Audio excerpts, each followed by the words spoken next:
Welcome, everyone. Today, I have something extraordinary for you. This is not just another English story lesson. This is not just a story about a celebrity.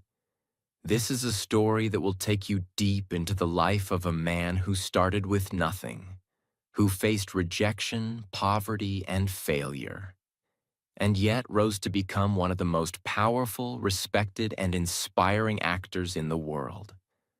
Yes, I am talking about Leonardo DiCaprio.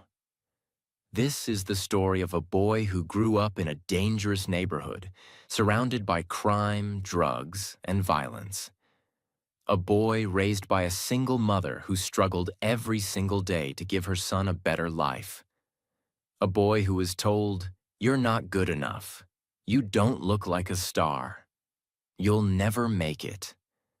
But that boy didn't stop. He didn't quit. He didn't give up. Instead, he became the face of one of the biggest films in history, Titanic. He became an actor who would dedicate his entire soul to every role he played. He would win an Oscar. He would stand on stage at the United Nations, not to promote a film, but to fight for the planet. He would become a global icon, not just for his fame, but for his heart, his focus, and his vision. So if you want to learn English, if you want to improve your listening skills, and if you want to feel truly inspired, stay with me till the very end. This is not just a story. This is a journey. And as we tell it, your English will grow with it, step by step, word by word, sentence by sentence. Because here we learn English through powerful stories. And there is no better story to begin with than that of Leonardo DiCaprio. Part 1. A Child of Dreams and Struggles. Leonardo Wilhelm DiCaprio was born on November 11, 1974 in Los Angeles, California, in a poor neighborhood. His full name, yes, Wilhelm, was inspired by his German roots. But his first name, Leonardo, came from a special moment. His mother, Irmelin, was pregnant and standing in front of a painting by Leonardo da Vinci in a museum in Italy. At that moment, she felt her baby kick inside her womb. That was the moment she knew. She would name her son Leonardo. He was born to Irmelin Indenberken, a legal secretary, and George DiCaprio, an underground comic book artist and distributor. His parents were passionate, creative people, but their relationship didn't last. When Leonardo was just 1 year old, his parents separated. His father moved out, and Leonardo stayed with his mother. But here's what makes the story powerful. Even though his parents were no longer together, they both stayed involved in his life. His father lived nearby, and both parents made sure Leo got the best they could give him, even when they had very little. The neighborhood Leonardo grew up in was rough and dangerous. He once described it as being filled with prostitution, drug addicts, and violence. It was a place where kids were easily pulled into crime. At the age of 5, Leonardo saw things most children should never see. He was even robbed on the street. But instead of becoming bitter, he used those experiences to shape his understanding of life. His mother worked multiple jobs, including as a legal secretary and sometimes even doing cleaning jobs, just to support Leonardo's education and his early passion for acting. She would take the bus with young Leonardo for hours just to take him to auditions across the city.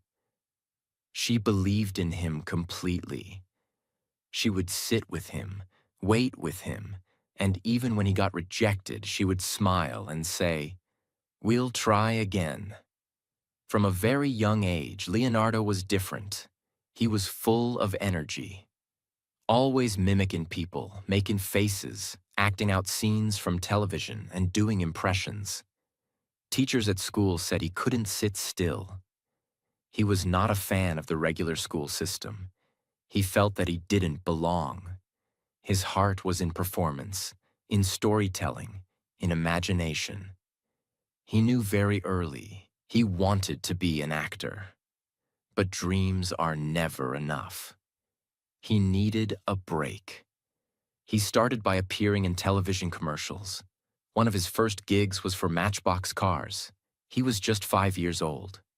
Then came a break with a children's TV series called Romper Room, but he was soon fired because he was too disruptive. Imagine that. A child who just wanted to perform was rejected for having too much energy. For many years, Leonardo faced constant rejection. Casting agents told him he didn't have the Hollywood look. They told him his name was too long, too strange. They told him to change it to something more American. But Leonardo refused. He said, "If I'm gonna make it, I'm gonna make it as Leonardo DiCaprio." His mother supported that decision completely. When he was a teenager, he continued to appear in small television roles, sitcoms, educational shows, and commercials. But he knew he was capable of more. At the age of 17, Leonardo got his first big role in a TV show called Growing Pains. His performance caught the eye of producers and critics. He was still young, but his intensity, emotion, and natural talent made people take notice. But Leonardo was just getting started. He was about to prove to the world that he was not just another pretty face, not just a young actor from TV. He was about to dive into roles that would shock everyone. Roles that would show just how deep, committed, and brilliant he truly was. Part 2. The Rise, from TV teen to serious actor. After his appearance in Growing Pains, Leonardo was finally starting to get attention in Hollywood. But he wasn't satisfied. He didn't want to be just a teen heartthrob. He didn't want to be famous for his smile or his hairstyle. He wanted to be great. He wanted to prove himself as a serious actor, someone who could transform, feel deeply, and play roles that challenge the audience. At just 18 years old, Leonardo got the opportunity that would change everything. He was offered a role in a film called This Boy's Life, 1993. The film was based on a true story. It was about a teenage boy who lived with an abusive stepfather. The role was intense, emotional, and very difficult. But what made this opportunity even more incredible was the man playing the stepfather, Robert De Niro.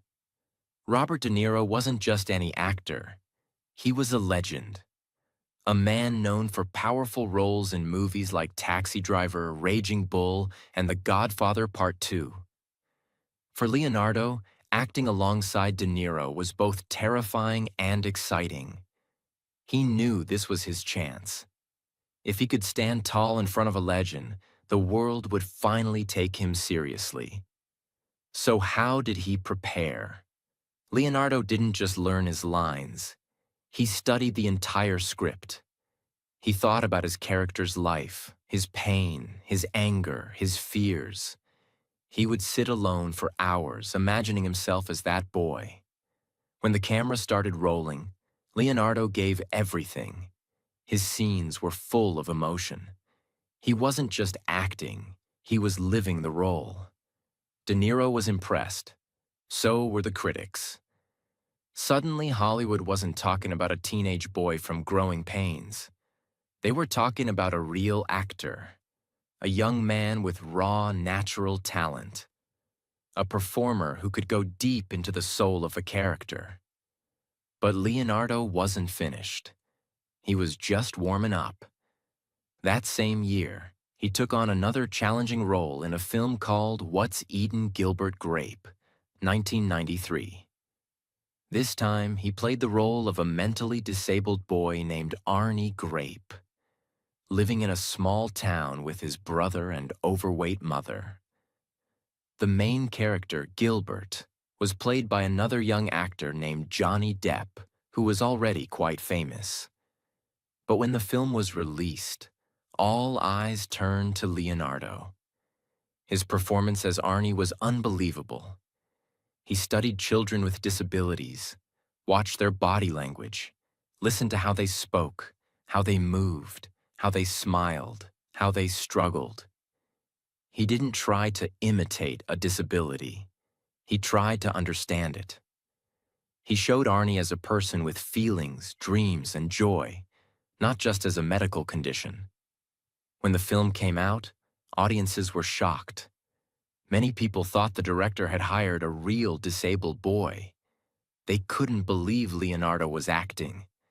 His performance was so powerful, so moving, that he was nominated for an Academy Award, an Oscar, for Best Supporting Actor. Let's pause and think about that. He was just 19 years old, a boy who grew up in poverty, a boy who had no connections, a boy who was told to change his name, was now being celebrated by the biggest film award in the world. And yet, he stayed humble. He didn't let the fame go to his head. He didn't rush into action movies or million-dollar paychecks. Instead, he carefully picked his next roles. He looked for stories that mattered, characters that were real, emotional, and complicated. In the following years, Leonardo continued to impress. In The Basketball Diaries, 1995, he played a high school basketball star who falls into drug addiction. The scenes were raw, dark, and painful. Again, he gave everything: his face, his body, his voice, everything to make the character feel real. In Total Eclipse, 1995, he played a young French poet, Arthur Rimbaud. It was a controversial role because it explored the poet's complex romantic relationship with another man. Many actors were afraid to take such a role. But Leonardo didn't care about controversy. He cared about truth. He wanted to explore all kinds of human emotions, all kinds of stories. And then, in 1996, something huge happened. Leonardo starred in Romeo plus Juliet, directed by Baz Luhrmann.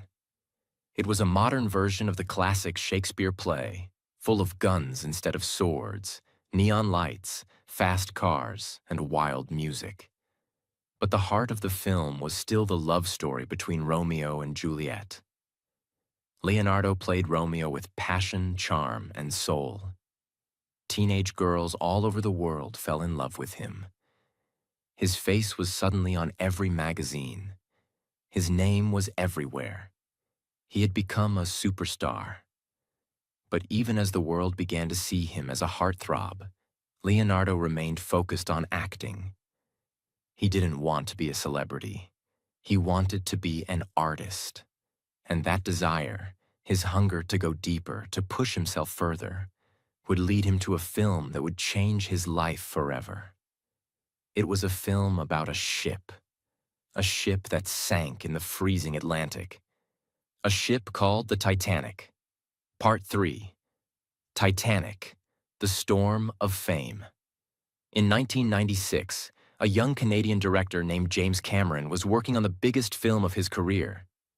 It was a love story, but not just any love story. It was set on the Titanic, the most famous shipwreck in history. The Titanic was a real ship. In 1912, it sank in the North Atlantic Ocean during its first journey. Over 1,500 people died. It was one of the most tragic and shocking disasters of all time. But James Cameron wasn't just interested in history. He wanted to tell a story that felt alive, a love story that would touch millions. He needed two people, a young woman and a young man, to play the lovers from different worlds. He had already chosen the actress, Kate Winslet, a talented British star. She was perfect to play Rose, a rich girl trapped in a strict, unhappy life. Now he needed a Jack, the poor artist, the free spirit, the heart of gold. Many actors auditioned, Some were more famous, some had better muscles, some had movie deals waiting. But when Leonardo DiCaprio walked into the room, everything changed. He didn't act like Jack. He was Jack. He had that spark, that smile, that sadness in his eyes, that fire. He was funny, brave, romantic, real. James Cameron saw it instantly. Kate Winslet saw it too. She said later, "He was the only actor who could make you believe that a girl like Rose would leave everything for him." But Leonardo had doubts. He didn't want to be just a pretty face in a romantic movie. He was worried about fame. He had seen what fame could do. It could destroy people. It could eat them alive. He wasn't sure if he was ready. James Cameron pushed him. "This movie will change your life," he told him. "But you have to trust me." And Leonardo did. The shooting of Titanic was not easy. It was brutal. The budget was huge. Over $200 million, which was the most expensive film ever made at that time. The sets were massive. The ship was rebuilt piece by piece. The water was freezing. Days were long. Sometimes Leonardo and Kate had to shoot scenes while shaking with cold. Sometimes they stood in wet clothes for hours. But Leonardo never gave up. He treated the role with full honesty. He didn't play Jack as just a charming boy. He showed his passion, his courage, his kindness, his sadness. He gave Jack a soul. When the film finally came out in December 1997, no one was ready for what happened next. The world exploded. People didn't just like Titanic, they were obsessed. Women, men, children, teenagers. Everyone rushed to the cinema. People watched it 5 times, 10 times, some even more. In some cities, fans cried outside theaters because tickets were sold out. And at the heart of it all was Leonardo. He was no longer just a famous actor. He had become a global phenomenon. Posters of him as Jack were on bedroom walls in Japan, India, Brazil, Egypt, Italy, everywhere. His hair, his eyes, his smile. Every teenager wanted to look like him, talk like him, be like him. He was called the King of the World, just like his famous line from the movie. But fame is a strange thing. On the outside, Leonardo was shining. He was on magazine covers. He was invited to every event. He was making millions. But inside, he was overwhelmed. He couldn't walk outside without being followed. He couldn't eat at a restaurant without crowds. He couldn't even go to the bathroom in peace. Cameras were everywhere. People screamed when they saw him. Some even cried or fainted. Every moment of his life was watched. He started to feel trapped. He once said, "Fame after Titanic felt like a little prison. It was no longer about acting. It was about surviving the noise." Reporters asked about his love life, not his roles. Tabloids wrote lies. Paparazzi followed him day and night. But the biggest pain? He didn't get an Oscar nomination for Titanic. Even though the movie won 11 Oscars, even though it became the biggest film of all time, even though he gave a beautiful performance, Leonardo was ignored by the Academy. He was heartbroken. He didn't say it publicly, but people close to him knew. It hurt him deeply. He had worked so hard, pushed so far, and the one thing he truly wanted, recognition as a serious actor, was taken from him. So what did he do? He disappeared.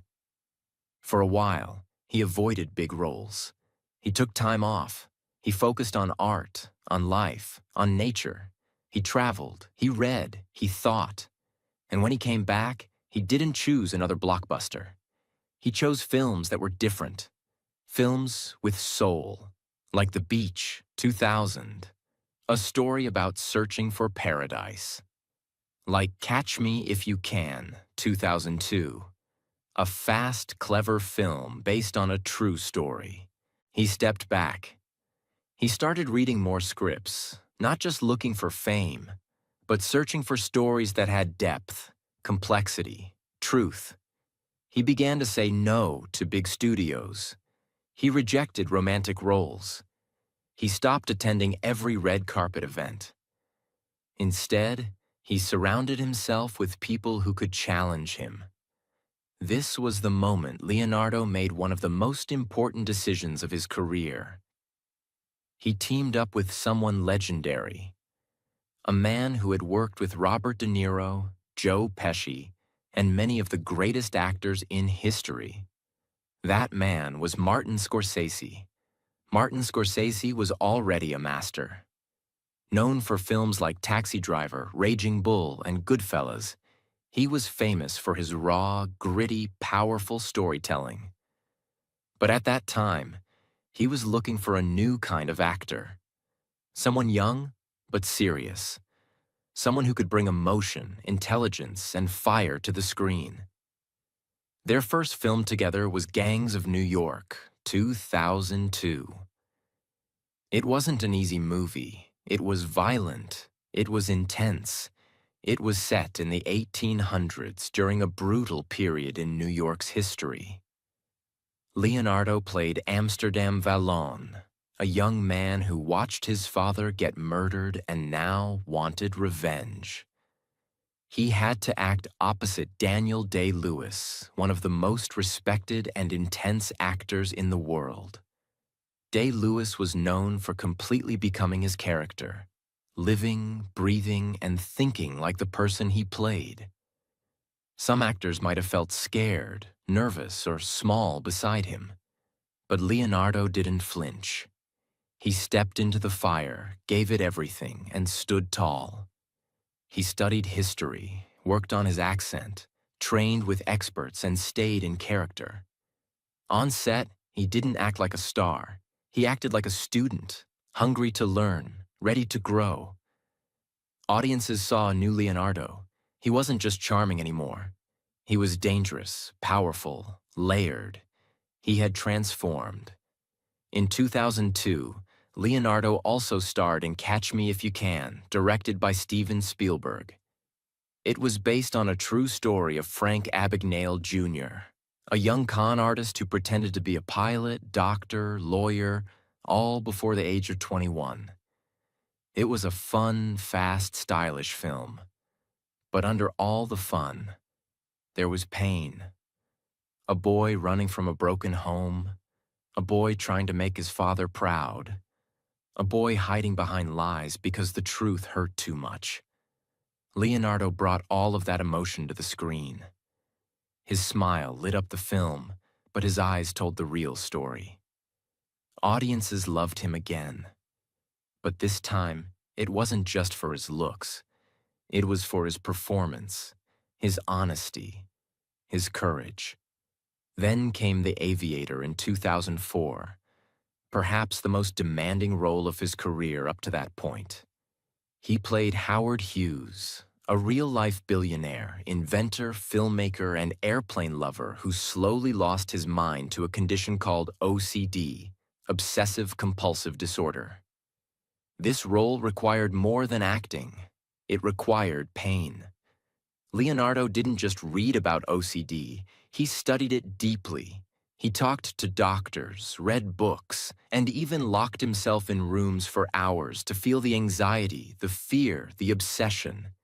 He wanted to understand what it was like to be trapped in your own mind. He changed his voice, his posture, his movements.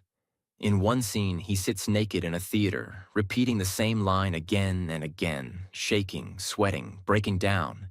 It was haunting. It was brave. It was unforgettable. And finally, the Academy noticed. Leonardo was nominated for Best Actor. He didn't win, but it didn't matter. The world now saw what he had always believed. Leonardo DiCaprio was not a teen idol. He was a serious, powerful, committed actor. In 2006, Leonardo gave not one, but two outstanding performances. First, in Blood Diamond, he played a diamond smuggler in war-torn Africa. His character was rough, selfish, dangerous, but slowly, he finds a conscience. Leonardo trained with African soldiers, practiced the South African accent for months, and even visited war zones.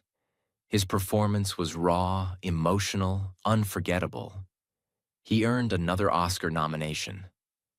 In the same year, he reunited with Scorsese for The Departed, a dark crime thriller set in Boston. He played an undercover cop hiding inside a violent gang, risking his life every second. That film won Best Picture. It was one of Scorsese's biggest hits. And Leonardo's performance? Explosive. You could feel the stress in his body, the panic in his eyes, the fear in every breath. Many say he should have won the Oscar right then. But once again, he was nominated, not awarded. By now, Leonardo had built something rare in Hollywood. He was no longer just an actor. He had become a symbol of quality. If Leonardo DiCaprio was in a movie, people knew it would be meaningful. He had a rule. He would only work with great directors. And he kept his private life quiet. No scandals, no cheap fame. He focused on his craft. He turned down superhero films. He avoided franchise deals. He didn't chase money. He chased greatness. And that's what made him stand out. That's what made people respect him. Not just as a celebrity, but as an artist. Part 4. The Final Ascent. How Leonardo DiCaprio became a legend. After decades of hard work, powerful performances, and a commitment to artistic integrity, Leonardo DiCaprio had everything: respect, fame, success. But there was still one thing missing: an Oscar. That little golden statue, the most prestigious award in acting, had eluded him again and again. He had been nominated several times. Audiences and critics alike said, "If anyone deserves it, it's Leo." But every time the moment came, someone else's name was called. The world watched, confused, hurt. Why? Why not Leo? And yet DiCaprio never complained. He never broke down in interviews. He never stopped trying.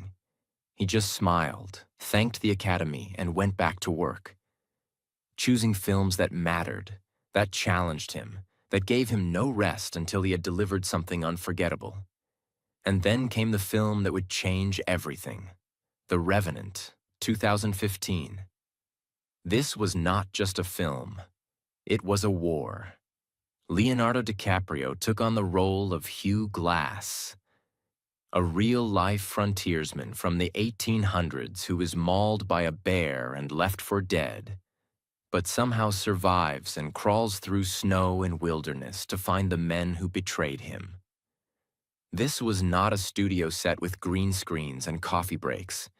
This was raw, real, and ruthless. The director, Alejandro G. Iñárritu, known for Birdman, wanted everything to be shot in natural light, in remote locations, in freezing temperatures. No faking it, no shortcuts. And Leonardo said yes. Here's what he had to go through. He slept in animal carcasses in the snow. He ate raw bison liver. Yes, real raw liver. He waded through icy rivers, sometimes for hours. He fought with wolves, crawled with broken bones, screamed without words. But it wasn't just physical. Leo had to become a man who had lost everything: his son, his strength, his hope, and still pushed forward. There was very little dialogue. Most of the performance came through his eyes, his body, and his silence. Every breath he took on screen felt like a battle. And when the film came out, people were stunned. They didn't see Leonardo the actor. They saw Hugh Glass, broken, bloody, desperate, and somehow still alive. Critics called it the performance of a lifetime. Audiences whispered, "This time, He has to win. And finally, on the night of the 88th Academy Awards, when the presenter opened the envelope and said those long-awaited words, Leonardo DiCaprio, the world erupted. He stood up slowly. The audience gave a standing ovation. Every camera pointed at him. Every heart was with him. He walked to the stage, not as a movie star, but as a man who had earned the respect of the entire planet. And when he held that Oscar in his hands, he didn't make the moment about himself. He didn't cry. He didn't boast. Instead, he spoke about something much bigger. He said, "Climate change is real. It is happening right now. It is the most urgent threat facing our entire species. Let us not take this planet for granted. I do not take this night for granted." Because by now, Leonardo wasn't just an actor. He was an activist, a philanthropist, and a voice for the earth. He had started the Leonardo DiCaprio Foundation, which supports environmental causes, protects endangered animals, fights global warming, and educates people about saving the planet. He used his fame not just for films, but for change. After winning the Oscar, Leonardo could have slowed down, but he didn't. He kept working with brilliant directors. In Once Upon a Time in Hollywood, 2019, directed by Quentin Tarantino, he played an aging actor trying to stay relevant. It was funny, emotional, and deeply personal. In Don't Look Up, 2021, he played a scientist warning the world about an incoming comet. The film was a clever metaphor for climate change, something he passionately speaks about. He also started producing films and documentaries, not just starring in stories, but creating them. He met world leaders, spoke at the United Nations, walked at climate marches, donated millions to save forests, oceans, and animals. He proved that fame is not just a gift, it's a tool, and you can use it to build something beautiful, something that matters. So, who is Leonardo DiCaprio? Mas really? He is a child from a poor neighborhood in Los Angeles, a teenager rejected by many because of his look and name, a young heartthrob who refused to be trapped by his beauty, a man who chose art over fame, depth over glamour, an actor who gave his entire body, mind, and soul to every role, a human being who chose to fight for the planet instead of just enjoying luxury. He is not perfect. He has made mistakes. He has had relationships that didn't work out. He has been criticized for his lifestyle, but he never claimed to be flawless. What he did, and continues to do, is strive, grow, try, and inspire. As we come to the end of this unforgettable journey, let's take a moment to step back and truly understand what Leonardo DiCaprio's life teaches us. He is not just a Hollywood icon. He is not just the man from Titanic. He is not just someone with a handsome face and global fame. Leonardo DiCaprio is a symbol of patience, of purpose, of progress. Today, his net worth is estimated to be over $300 million. He owns beautiful homes, luxury cars, a private island. But that's not what makes him rich. What makes him rich is how he never gave up on his dream. Lessons from Leonardo's life. 1. Believe in your dreams, even if others laugh. When Leonardo was just a young boy in a small apartment, people told him he'd never make it.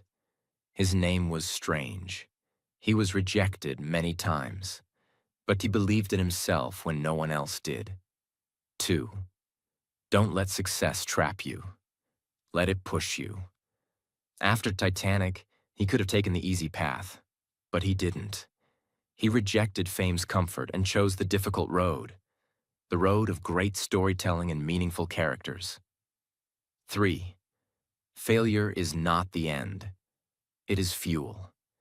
He lost the Oscar again and again, but he didn't give up. He didn't blame anyone. He worked harder. And when his time came, the world stood up and clapped for him. 4. Use your voice for something bigger than yourself. Even with money and fame, Leonardo didn't forget his responsibility. He fights for climate change. He supports wildlife. He speaks for the earth. Because success is not just about what you achieve. It's about what you give. 5. Never stop evolving. He's no longer just an actor. He's a producer, a philanthropist, a global voice. He's proof that growth never ends. And now, to you, the listener. Maybe you are sitting in a small room today, doubting your dreams.